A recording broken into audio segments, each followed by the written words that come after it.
اور انسانوں کو اس پر لانے کی محنت کریں گے۔ تو میرے محترم دوستو بزرگوں، اللہ تعالیٰ نے ہمیں ایسے لاڈلے نبی دیے ہیں، اور آپ کا دین ہمیں دیا ہے کہ جس آدمی کی زندگی میں آپ کا دین ہوگا، آپ کے طریقوں ہوں گے اور آپ سے سچی محبت ہوگی، وہ آدمی کل میدان حشر میں اللہ کے نبی کے جھنڈے کے نیچے ہوگا، وہ اللہ کے نبی کے پرچم کے نیچے ہوگا۔ وہ جس کی زندگی میں آپ کے طریقے، آپ کی سنتیں اور آپ صلی اللہ علیہ وسلم سچی محبت، اس لیے کہ اللہ قرآن میں فرماتے ہیں اے انسانوں، ہمارے نبی تمہیں جس بات کا حکم کرے تم اس کو لے لو، اور جس چیز سے تمہیں منع کرے اس کو چھوڑ دو۔ اللہ فرماتے ہیں اپنے قرآن میں، اور اپنے نبی کا مرتبہ کیسا بتایا اللہ نے کہ آدم علیہ السلام سے کوئی غلطی ہو گئی تو آدم علیہ السلام کو اللہ نے دنیا میں بھیجا، ایک غلطی ہونے کی بنیاد پر آدم علیہ السلام سالوں روتے رہے، مگر جب غلطی ہو گئی تھی تو ان کو پوچھا گیا کہ اللہ نے آپ کی توبہ کیسے قبول فرمائی؟ کہ میں جب جنت میں تھا تو میں نے عرش پر لکھا ہوا دیکھا تھا لا الہ الا اللہ محمد رسول اللہ صلی اللہ علیہ وسلم، تو میں نے گمان کیا کہ محمد جو ہے جس کا نام اللہ کے نام کے ساتھ لکھا ہوا ہے اس کا مقام کتنا بڑا ہوگا، جس کا نام اللہ نے عرش پہ لکھا ہے۔ تو آدم علیہ السلام یہ کہتے ہیں کہ میں نے محمد صلی اللہ علیہ وسلم کے صدقے میں اللہ سے دعا کی کہ اللہ یہ نبی جس کا مقام تیرے یہاں کچھ اور ہے، تو اس کے صدقے میں میری توبہ قبول فرما دے۔ تو آدم علیہ السلام کی دعا اور ان کی توبہ اللہ کے نبی صلی اللہ علیہ وسلم کے صدقے میں اللہ نے قبول فرمائی۔ اللہ نے ہمیں ایسے نبی دیے، اور اس نبی کے طریقے کیسے، جس میں ہماری دونوں جہاں کی کامیابی ہے، اور آپ پر اللہ نے ایسا قرآن اتارا جو قرآن ہمارے ساروں کے لیے ہدایت ہے، ہدی للمتقین اللہ قرآن میں فرماتے ہیں، اور آپ کا قرآن تو ہمارے لیے معجزہ ہے۔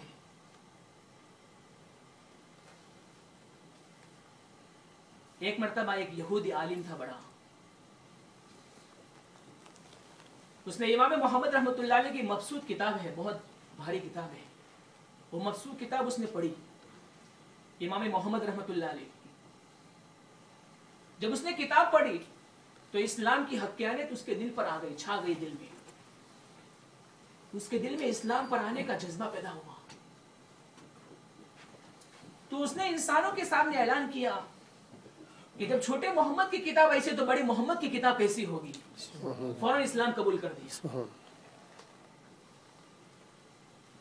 اللہ دلوں میں ایمان کو اتارتے ہیں، جب ہدایت دینے پر آتے ہیں تو اللہ ایمان کو ایسے دلوں میں اتارتے ہیں، اور آپ صلی اللہ علیہ وسلم کی قربانیاں کیسی ہم سوچ نہیں سکتے۔ اللہ کے نبی صلی اللہ علیہ وسلم نے فرمایا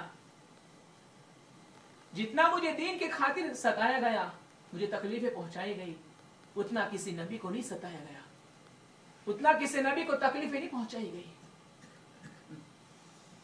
ہمارے سامنے طائف کا واقعہ ہے کہ آپ صلی اللہ علیہ وسلم طائف کے میدان میں گئے، اور آپ کے دل میں فکر ہے کہ مکہ والے میری بات نہیں مانتے ہیں، چلو میں طائف میں جا کر لوگوں کو اسلام کی بات سمجھاؤں، اللہ کی بات سمجھاؤں کہ اللہ کتنے بڑے ہیں، اللہ کی طاقت سمجھاؤں، اللہ کی قدرت سمجھاؤں۔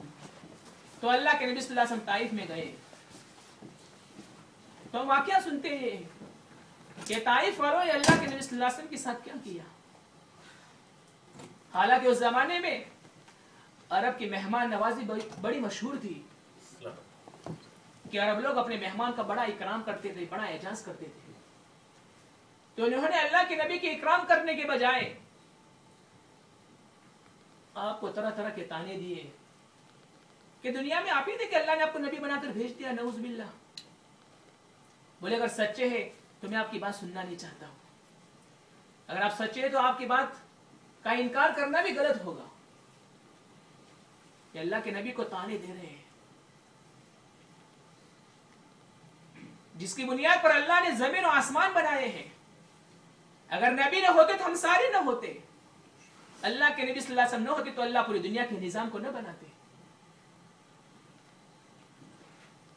اب انہوں نے چند جوان بچوں کو کہا کہ ان کو اپنے شہر سے نکال دو. اللہ کے نبی شہر سے نکل رہے ہیں اور بچوں کو کہا کہ اپنے ہاتھوں سے ان کو پتھر مارو. راستے کے دونوں طرف بچوں کو کھڑا کر دیا اور اللہ کے نبی صلی اللہ علیہ وسلم بیچ میں سے گزر رہے ہیں. بچے آپ کو برا بلا کہہ رہے ہیں اور اللہ کے نبی صلی اللہ علیہ وسلم پتھر برسا رہے ہیں. دوستو اللہ چاہتے تو پتھر کو اللہ پھول بھی بنا دیتے. جسے ابراہیم علیہ السلام کے لیے اللہ نے آگ کو باغ بنا دیا. اللہ چاہتے تو اپنے نبی کے لیے وہ پتھر کو پھول بنا دیتے. مگر قیامت تک آنے والے انسانوں کو سمجھانا تھا کہ دین کی خاطر میں نے اپنے نبی پر تکلیفوں کو برداشت کیا ہے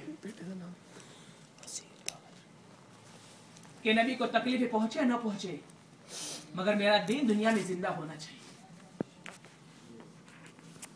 میرا کلمہ دنیا میں زندہ ہونا چاہیے.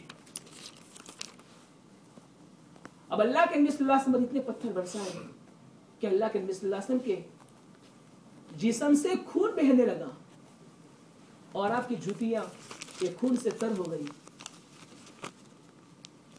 کیسی حالت ہوگی اللہ کے نبی صلی اللہ علیہ وسلم جن سے ہم سارے محبت کرتے ہیں اس نبی سے. میرے دوستو ہمارے لیے سننا آسان ہے, میرے لیے کہنا بہت آسان ہے, مگر جن پر گزری ہوگی وہ کیا. علماء کہتے ہیں کہ اس حالت پر آسمان میں فرشتوں میں ہلچل مچ گئی. پہاڑ کے فرشتے بھی اتر آئے کہ اللہ کے نبی آپ حکم دیجئے ہمیں طائف والوں کو 2 پہاڑوں کے درمیان میں کچل دے تاکہ ان کا قصہ ہی ختم ہو جائے. تو اللہ کے نبی صلی اللہ علیہ وسلم کتنے رحیم اور کریم ذات آپ کی, کتنے رحم کرنے والے اللہ کے نبی, اور اپنے